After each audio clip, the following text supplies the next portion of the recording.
Une société peut-elle se passer d'artistes?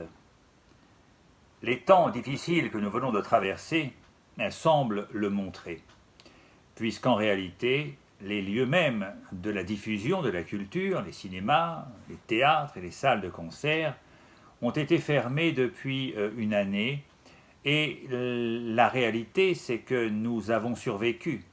Notre société ne semble pas avoir terriblement changé en raison de cette fermeture. Donc il semblerait tout à fait possible que, en réalité, nous puissions nous passer d'artistes et de rapports à la culture. Mais quand on regarde un peu les choses de près et quand on se penche un peu sur les dégâts psychologiques qu'ont produit ces temps de confinement, qu'ont produit cette espèce de sevrage culturel qui nous a été imposé, eh bien, on s'aperçoit que le malaise est peut-être plus important qu'hier, et qu'en réalité, cette privation des lieux de culture a sans doute fermé en l'homme quelque chose. Et ce n'est pas seulement les théâtres qui ont été fermés, mais peut-être bien qu'en notre esprit aussi, quelque chose en a ressenti comme une fermeture, comme un cloisonnement, comme un emprisonnement.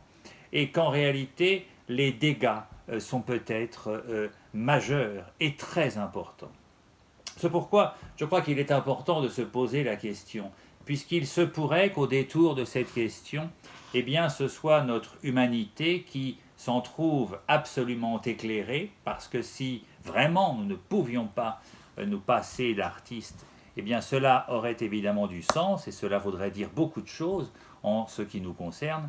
Et par ricochet, cela éclairera bien évidemment notre société, puisque une société qui ne donnerait pas, qui ne nourrirait pas artistiquement et culturellement ses membres, eh bien se dévoilerait immédiatement peut-être pour une société inhumaine. Essayons d'explorer cette question. Commençons par essayer de définir ce qu'est une société. Une société, c'est tout simplement une réunion d'êtres humains qui décident de s'assembler pour vivre plus facilement ensemble qu'ils ne pourraient le faire en restant isolés.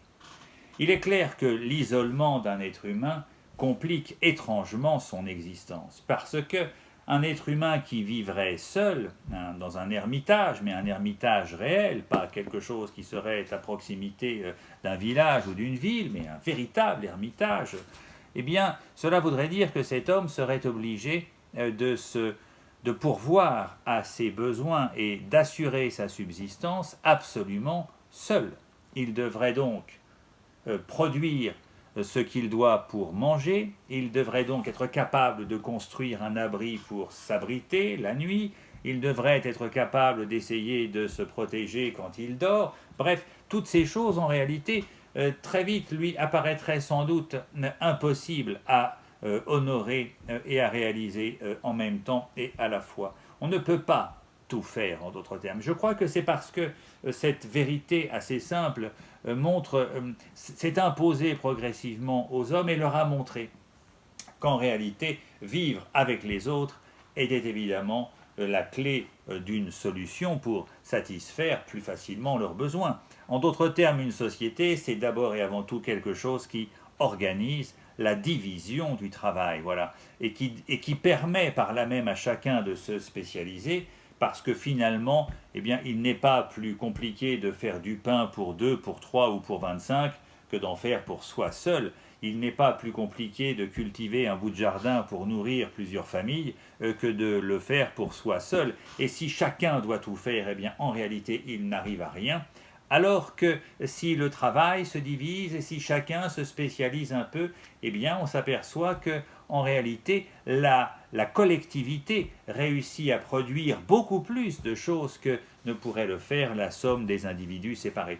Voilà pourquoi il y a un grand principe dans la question de la vie sociale, c'est qu'en réalité 1 plus 1 ça ne fait pas 2, mais 1 plus 1 ça fait 3. Et pourquoi pas 4 et pourquoi pas 5, à condition évidemment qu'on ait des moyens de production suffisants. Voilà. En d'autres termes, eh bien, si vous réussissez à unir un maçon, un boulanger, un paysan, un agriculteur, un éleveur, un professeur, tout ce que vous voudrez, enfin tout ce qui assume une fonction dans la société, eh bien, les hommes réussiront à vivre beaucoup plus facilement en produisant chacun leur travail pour eux-mêmes et pour les autres que s'ils devaient assumer toutes les tâches tout seuls.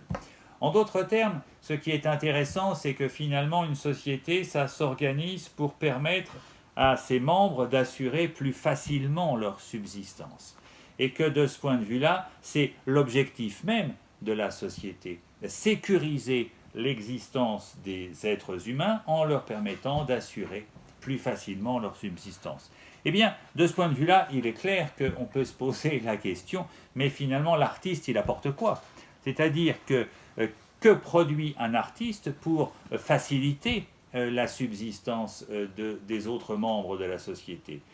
Il est clair qu'un artiste qui peindrait par exemple des légumes, qui réaliserait toute la sainte journée des natures mortes en peignant des corbeilles de fruits et de légumes, eh bien il est clair que ces corbeilles de fruits et de légumes ne permettraient pas aux hommes de se nourrir, et donc l'artiste serait obligé de leur dire à un moment donné, bon bah écoutez, donnez-moi des choses réelles, c'est-à-dire donnez-moi des pommes, donnez-moi des poires réelles que je pourrais manger, et moi je vous donnerai en échange des peintures ou des dessins de pommes et de poires, ou des dessins de maisons pour vous abriter, ou des dessins de chaussures ou de sabots pour protéger vos pieds.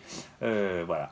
Eh bien, je crois qu'évidemment, la plupart des êtres humains considéreraient que le deal, comme on dit, n'est pas tout à fait honnête, et qu'on ne peut pas échanger en réalité des choses réelles contre des choses illusoires ou des choses simplement représentées. Voilà la question de l'échange qui structure la société, puisque chacun, produisant son travail, doit évidemment arriver à échanger les produits de son travail avec le produit des autres. Eh bien, il y aurait quelque chose d'un peu étonnant à échanger des pommes réelles contre des dessins de pommes. Voilà, puisque, encore une fois, le but d'une société, c'est de permettre à chacun d'assurer sa subsistance. Donc, de ce point de vue, les artistes ne peuvent pas directement entrer dans la question de la division du travail. Parce que le travail, évidemment, vise la transformation de la nature pour permettre aux hommes de produire leurs moyens d'existence, comme dit Marx dans l'idéologie allemande. L'homme est le seul être qui doit produire ses moyens d'existence, le seul animal qui doit produire ses moyens d'existence. Les autres animaux ne les produisent pas, ils se contentent de les consommer quand ils les croisent, et quand malheureusement la nature rencontre des difficultés parce qu'il y a une sécheresse ou parce qu'il y a n'importe quoi qui prive les animaux de nourriture, eh bien la plupart de ces animaux meurent de faim parce qu'ils ne peuvent plus se nourrir.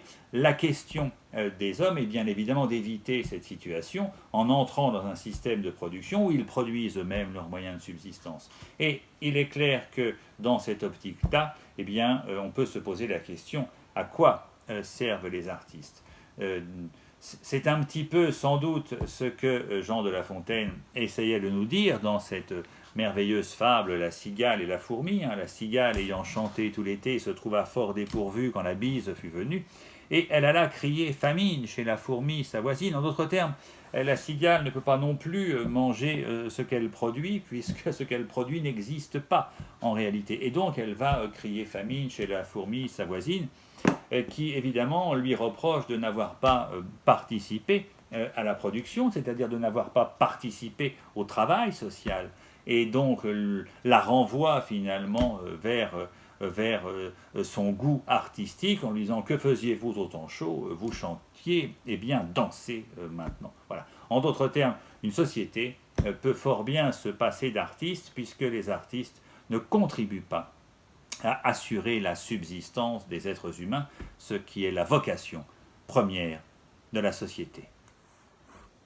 Toute la question est évidemment de savoir si l'être humain, une fois qu'il a réussi à sécuriser son existence, une fois donc qu'il a réussi à se procurer un abri pour dormir, un repas pour souper, et peut-être éventuellement aussi quelques médicaments pour se soigner quand il est malade.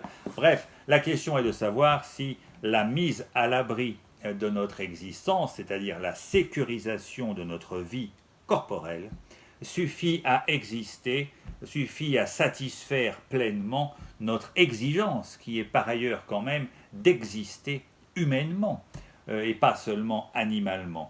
Il y a bien évidemment du côté de la division du travail social la satisfaction des besoins vitaux, mais ces besoins vitaux visent essentiellement à maintenir notre corps en vie, parce que finalement la vie de notre corps est la condition même de notre existence. Mais la question est de savoir si la vie même de notre corps, qui est la condition de notre existence, suffit à l'honorer, suffit à la remplir, cette existence. Et peut-être qu'il se pourrait que nous exigions d'en avoir un peu plus. C'est pourquoi, pour traiter cette question, je crois qu'il faut essayer de clarifier un peu la différence entre le corps et l'esprit.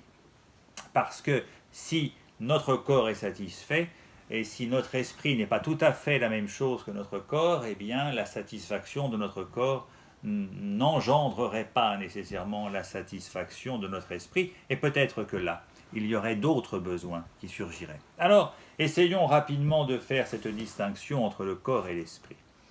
La première chose qui saute aux yeux quand on essaye de clarifier ce que pourrait être le corps, eh bien, c'est peut-être de se dire d'abord que notre corps ne nous appartient pas. Voilà, notre corps, il est constitué d'atomes, et évidemment d'atomes qui s'unissent en molécules, mais ces atomes appartiennent à la Terre. Voilà pourquoi, sans doute, la Bible, dans sa grande sagesse, disait « Tu es poussière et tu retourneras à la poussière ».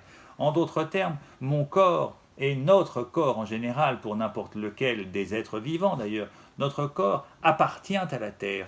Il est constitué des matériaux mêmes de la Terre. Et sans doute, si le Big Bang a explosé il y a 15 milliards d'années, et produisant progressivement la matière, produisant les molécules, les particules d'abord, et puis les atomes, et puis enfin les molécules, et puis tout cela donnant ultimement de la matière vivante, eh bien, il est clair qu'il n'y a pas de matière qui se crée. La matière a été totalement créée lors du Big Bang, et toute la matière de l'univers, c'est ça qui est fascinant, était intrinsèquement contenue dans cette tête d'épingle qui a explosé et qui a produit cette explosion, et qui continue d'ailleurs à produire ses effets, puisque l'univers continue d'être en expansion. Eh bien, cela veut dire au moins que pour notre corps, les molécules qui le forment sont tenues ensemble sans doute par quelque chose que les Grecs appelaient l'âme, l'anima, ce qui tient ensemble finalement toutes ces molécules. Mais une fois que la mort se produit, eh bien la décomposition du corps rend précisément à la terre ces molécules que pendant un certain temps nous avons mobilisées et crues qu'elles étaient en notre possession et cru qu'elles nous formaient. Ça, c'est l'idée même du corps. Il en va évidemment tout autrement de l'esprit, parce que l'esprit n'appartient pas à la terre. L'esprit appartient à celui qui le porte. En d'autres termes, l'esprit est d'abord mémoire. L'esprit est d'abord ce qui enregistre toutes nos expériences du monde, et cet esprit qui enregistre toutes les expériences du monde est absolument unique et singulier, puisque nos expériences sont absolument uniques et singulières. Personne ne voit le monde depuis mon point de vue, et je ne vois pas d'autre point de vue que le mien. Mais tous ces points de vue, finalement, finissent par produire des esprits qui sont plutôt uniques, qui sont plutôt des êtres singuliers. Ce qu'il y a d'extraordinaire dans l'humanité, c'est finalement ça, c'est que nous sommes tous des êtres absolument singuliers. À la différence de notre corps, qui bien sûr, sans doute par sa forme, ne ressemble à aucun autre, mais la matière de notre corps n'est pas du tout singulière. Nous ne pouvons pas nous l'approprier, nous ne pouvons pas même en décider. Cette matière, elle est la même pour tout le monde. Or, il se pourrait fort bien que cette différence entre un corps dont la matière est la même pour tout le monde et un esprit dont finalement il n'est le même pour personne, eh bien qu'il y ait là une différence absolument cruciale qui rejaillit sur la question de l'art. Parce que cet esprit absolument unique qui va se constituer au fil de notre histoire, eh bien cet esprit va progressivement prendre conscience qu'il est singulier et qu'il n'est pas le même que les autres. et que les autres sont différents de nous, et que les autres pensent autre chose, et que les autres ressentent autre chose, et que les autres ont une autre vision du monde. Et bien évidemment, cette disparité, cette diversité va pousser les hommes vers la rencontre. Nous avons besoin de rencontrer les autres, nous avons besoin de nous faire connaître auprès des autres, au même titre que nous avons besoin de connaître les autres. Or, pour se connaître et apprendre à se connaître, nous n'avons pas d'autre solution que de nous exprimer. En d'autres termes, il y a sans doute au fond de notre esprit quelque chose qui est absolument fantastique. C'est que sa singularité est une chance incroyable, bien évidemment, parce que ça lui confère une identité absolument personnelle, mais en même temps c'est un danger, puisque cette singularité peut très vite tourner vers une solitude, peut très vite glisser vers une solitude, sauf si le sujet singulier décide d'en sortir et de se tourner vers l'autre et d'aller à la rencontre de l'autre. Mais pour aller à la rencontre de l'autre, eh bien, il faut disposer d'un moyen d'expression.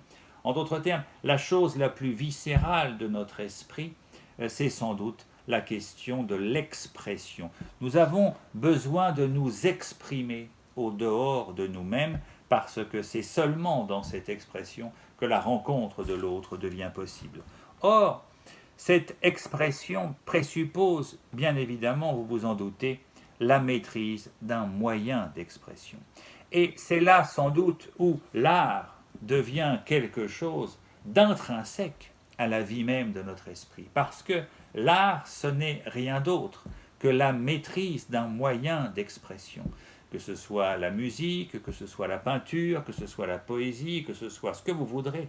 Toutes les formes d'art sont des manières d'approcher une expression, de se spécialiser dans une modalité même de l'expression et de la travailler et d'y devenir un virtuose, d'y devenir quelque chose de réussi, quelque chose d'accompli. En d'autres termes, la grande différence entre un artiste et un homme ordinaire, c'est que l'artiste réussit sans doute à exprimer ce qu'il ressent, là où la plupart des hommes ordinaires ressentent bien des choses singulières, mais éprouvent une certaine difficulté à exprimer cette singularité. Parce que pour exprimer cette singularité, il faut bien évidemment être devenu virtuose dans l'usage d'un moyen d'expression, ce qui évidemment n'est pas donné à tout le monde, parce que cela présuppose un travail sérieux, long, pénible et difficile, et que tout le monde n'a pas nécessairement le temps à consacrer à ce travail, puisque nous sommes par ailleurs obligés de produire nos moyens d'existence. Donc il y a là malgré tout quelque chose d'étonnant, c'est que la différence entre la satisfaction de notre corps n'est pas du tout la même que la satisfaction de notre esprit. Ce qui peut satisfaire notre esprit, ce qui est absolument vital pour notre esprit, le besoin le plus crucial de notre esprit, c'est le besoin d'expression. Ce besoin d'expression n'est évidemment pas du tout et ne recoupe absolument pas les besoins de notre corps. Et le besoin d'expression va plutôt conduire l'esprit vers l'art, puisqu'en réalité, c'est à travers l'art que s'accomplit pleinement et le mieux cette expression qui est le besoin de notre esprit. En d'autres termes, l'art est la satisfaction même de notre esprit. Et je crois qu'il y a là quelque chose qui mérite d'être réfléchi, puisque si l'art est la satisfaction même de notre esprit, alors il faut en tirer la conséquence immédiate. C'est qu'une société qui réunit des êtres humains ne peut absolument pas se passer de l'art. Nous pouvons désormais nous reposer la question, une société peut-elle se passer d'artistes ? Mais nous pouvons nous la reposer en ayant traversé précisément cette deuxième réflexion sur la différence entre le corps et l'esprit et sur la distinction des besoins du corps et des besoins de l'esprit. Il va de soi que si notre humanité se réduisait à satisfaire les besoins du corps, nous n'aurions pas besoin d'artistes, mais si notre humanité doit faire droit à un esprit qui lui-même a ses propres besoins et au premier rang desquels nous pourrions poser le besoin de s'exprimer, alors là, la réponse sera bien différente et nous devrions dire que nous ne pouvons absolument pas nous passer d'artistes. Nous voilà donc dans une espèce d'embarras dont il faut bien essayer de sortir. Voilà. Que pouvons-nous ultimement répondre? Une société peut-elle se passer d'artistes ou non? Eh bien, je crois que cela dépend en réalité de la société. Ce que nous venons de dire, finalement, permet de conclure les choses assez simplement. Une société qui entend se passer d'artistes est une société qui entend enfermer l'homme dans la production de la satisfaction de ses besoins vitaux. Mais des besoins vitaux exclusivement de son corps, c'est-à-dire se nourrir, se soigner, s'abriter. C'est d'ailleurs un petit peu ce que nous avons vécu pendant ce confinement, puisque fermer les lieux de la culture, mais laisser ouverts les supermarchés, eh bien cela veut dire qu'en réalité, nous réduisons l'humanité à la vie de son corps. Mais une société qui ne voudrait pas réduire l'humanité à la vie de son corps, mais qui, au contraire, voudrait susciter, encourager, porter la vie de l'esprit de ses membres, et qui voudrait plutôt favoriser la vie spirituelle de ses membres, eh bien, cette société-là ne pourrait absolument pas se passer d'artistes. En d'autres termes, la compréhension de l'être humain, la différence entre le corps et l'esprit, et la compréhension de l'être humain rejaillit, rebondit, si vous voulez, vers la question de la nature de notre société. Et cette société dans laquelle nous vivons, en réalité, vient de tomber des masques. Nous venons de prendre conscience, après 1 an de sevrage des lieux culturels, nous venons de prendre conscience de la nature de notre société. Notre société n'est pas favorable à la vie de l'esprit. Elle se moque radicalement de la vie de l'esprit.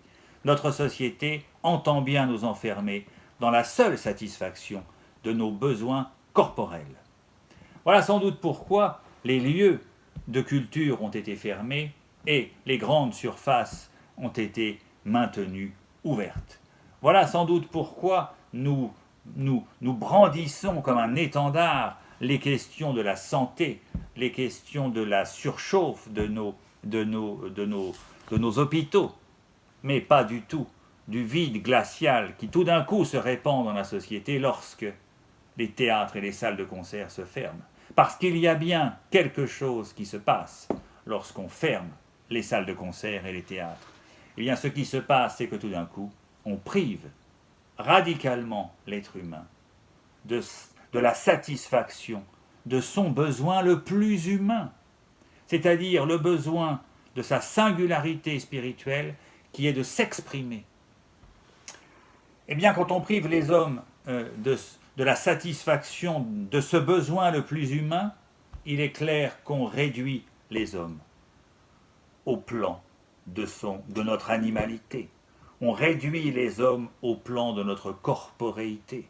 C'est-à-dire qu'on réduit tout simplement l'être humain à son corps. Et on déclare qu'en réalité, l'esprit n'existe pas, l'esprit n'a pas besoin d'être satisfait, l'esprit doit au contraire être compté pour quantité négligeable. Le seul problème qui se pose dans cette conception de la société qui est la nôtre, le seul problème qui se pose, c'est que la liberté est une donnée spirituelle. La liberté de notre corps n'existe pas. Nous ne sommes pas libres parce que nous avons un corps. Nous ne sommes pas libres de décider des atomes qui doivent nous constituer, des maladies que nous allons contracter ou que nous n'allons pas contracter. Nous ne décidons pas grand-chose du côté de notre corps, sinon de son volume, en faisant quelques régimes et en faisant attention à ce que nous mangeons, sinon aussi son apparence. Voilà, nous pouvons nous entretenir ou pas nous entretenir, d'accord, mais hormis cela, nous ne décidons pas de grand-chose. La véritable liberté se joue du côté de la vie de notre esprit. C'est là. C'est du côté de l'esprit. C'est du côté de la singularité de notre esprit qu'en réalité, nous avons à affirmer quelque chose de notre liberté, c'est-à-dire que nous avons à décider nous-mêmes du sens de notre existence. Eh bien, je crois qu'il y a là quelque chose qui mériterait que nous réfléchissions sérieusement à cette société dans laquelle nous vivons. Il n'est pas sûr que nous soyons si nombreux que cela à vouloir vivre dans cette société, dans une société qui déshumanise l'homme, dans une société qui compte la vie de l'esprit pour rien, c'est-à-dire dans une société qui, en réalité, n'honore pas la liberté des êtres humains. Eh bien, je crois qu'il faut peut-être librement réagir et librement réaffirmer qu'il ne saurait y avoir d'humanité sans un minimum de liberté, qu'il ne saurait y avoir de société humaine sans un minimum d'hommes libres vivant au sein de cette société. Et qu'en réalité, puisqu'il n'y a pas de liberté en dehors de la vie spirituelle des êtres humains, eh bien une société qui en réalité n'honorerait pas, n'encouragerait pas, ne favoriserait pas, ne considérerait pas comme absolument essentielle la vie spirituelle, eh bien cette société dévoilerait fondamentalement ce qu'elle est, c'est-à-dire une société inhumaine.